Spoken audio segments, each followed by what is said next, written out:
all like to thank the Sydney Food Fairness Alliance for inviting me to speak here this evening. Food security is a really important issue for Western Sydney, but it's not one that actually gets a lot of airtime, and it's not one that a lot of people in this region actually consider as they go about their day-to-day business. So last year, WSROC made a decision that we were actually going to make food security a front and centre issue, and we formed Urban Adapt, the group of key stakeholders and local councils who were concerned about ensuring that Sydney, and in particular Western Sydney, has an ongoing food supply, one that's affordable, one that we can actually ensure that our residents have access to healthy food at a price that means that they're going to buy it. So the WSROC councils, the 10 Western Sydney councils, which stretch from Liverpool and Fairfield in the south to Hawkesbury in the north, Blue Mountains in the west, Auburn and Bankstown in the east, they're at the forefront of managing many of the key issues that are associated with food security and ensuring our long-term supply and land usage. That we have to look at things like competing land demands, managing the peri-urban agriculture, issues of obesity and poor health, a particular issue in Western Sydney, poor education about nutrition, and licensing and regulation of local food outlets, including markets. So the remaining rural and semi-rural land on the outskirts of Sydney, it's being fought over for many numerous uses, and we are running out of land. Housing, a key issue and noble goal to supply affordable housing for an area that's expected to absorb an extra 1 million people in the next 20 years. Yet you can't eat your house. So there's not a lot of point providing affordable housing if you can't provide affordable food to go along with that. We need to encourage jobs. Western Sydney, Phil did a fabulous report for WSROC a couple of years ago demonstrating that we're going to be 200,000 jobs short by 2031 in Western Sydney. We need land to bring jobs. We need to bring industry to our region. So these competing priorities, transport, public transport, something that's been lacking in Western Sydney. We need the land for the rail corridors, particularly in the northwest and the southwest. We need to ensure we have recreation space, encourage healthy living.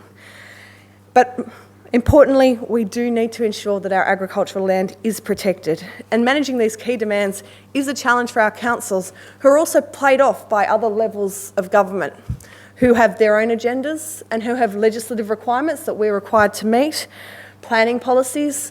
The new government's announced that they're doing a 50-50 split on new developments. 50% development on greenfield site, 50% infield. The previous government had a 70-30 policy.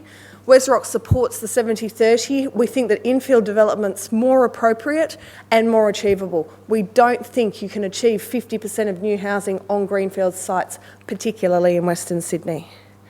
You have environmental issues that you need to consider. Building housing near key waterways will have an impact on our environment. That one of the things that WSROC's really keen to do is to stem the loss of agricultural land by stealth.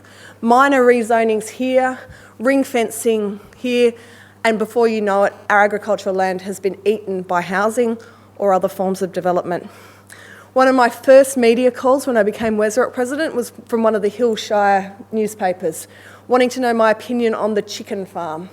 The chicken farm was an issue because all of the neighbours were whinging that the smell from the farm was impacting on them. So the first question I asked was, how long had the chicken farm been there? Well, that had been there since the 1900s. How long had the houses been there? Well, they'd all been built in the last 20 years.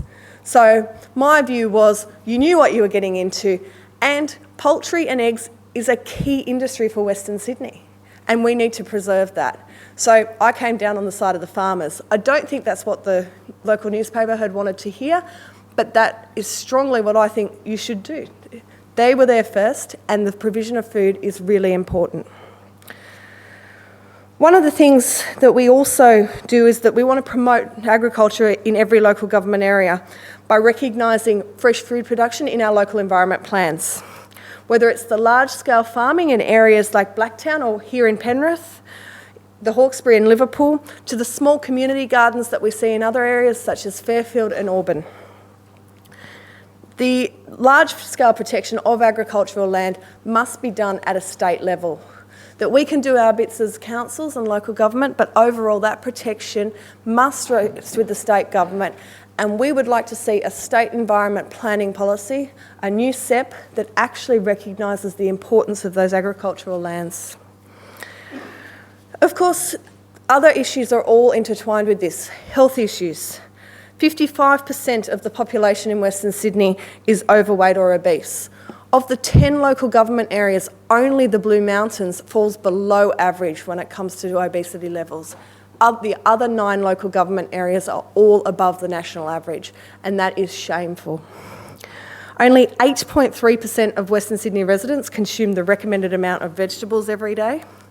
10% of our community has diabetes, and poor nutrition can be blamed on a lot of these new lifestyle illnesses, exacerbated by shift work, low income, a lack of education, and limited access to fresh food, which all impact on the decisions that consumers make. Now, one of the things that I do not want to see happen in Western Sydney is what is happening in parts of remote Australia. If you're unfortunate enough to live on the Torres Strait at the moment, you're paying $9 for a head of lettuce. Compared to what you can get in the supermarket, the unhealthy options, that's what people are doing, and that's why those parts of the country are experiencing epidemics in obesity, because it is cheaper to buy something that is not good for you. And promotions such as what we've seen recently with the $1 cheeseburger between 12 and 2 is not helpful. When the cheapest option for lunch is a cheeseburger, we're doing something very, very wrong. Food affordability is critical, and it's a key part of food security. Food miles. One of the reasons that lettuce is so expensive on the Torres Strait is it has to be shipped a long way to get there. We don't want to see that in Western Sydney. Recently I had someone tell me that, well, we get everything else from China, why shouldn't we get our food from China? But the concern that we would be bringing so-called fresh food overseas is laughable. And the costs associated with transporting that food is just excessive. So we need to make sure that we do address the issue of affordability by providing food that is close to home, which reduces the transport miles. Fresh food, when it is more expensive, is the first casualty in a tightened family budget. And convenience is a major issue for working families, particularly those from lower socioeconomic backgrounds, who will often grab the easy takeaway meal rather than cook a meal at home made from fresh produce. So we believe that more needs to be done to put downward pressure on the right types of food. One of the other issues in Western Sydney that's been identified by the Centre for Health Innovation and Partnership is that in an area which is culturally diverse with a large population that don't read or write English very well, is that the information is not reaching communities. We need to make sure that the nutritional education has the emphasis in the non-English speaking backgrounds and that that material is available.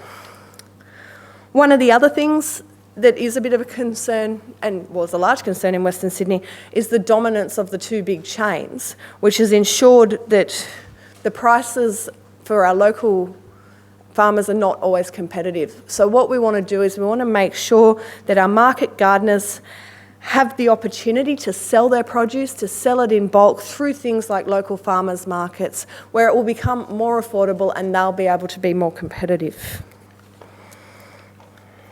Agriculture is a key driver in the Western Sydney economy. That a large percentage of employment in market gardening is employed in urban local government areas and employs locals. People don't like to travel far to go to work, so if they can get a job close to home, they take it. And 57% of employment in food processing is located in cities.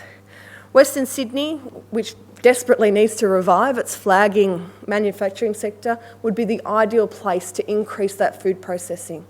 Have it close to here, then the farmers don't have far to ship their produce, and we can actually have new jobs closer to home that promote that fresh food.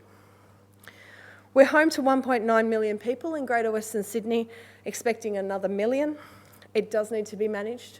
we do need to ensure that all planning policies take into account not just where we're going to house people, where we're going to employ people and how they're going to get to and from work, it needs to take into account how we're going to feed them. And currently, that level of planning isn't done. It's easy to look at the big ticket items, but when it comes to things like food security, it drops to the bottom of the list.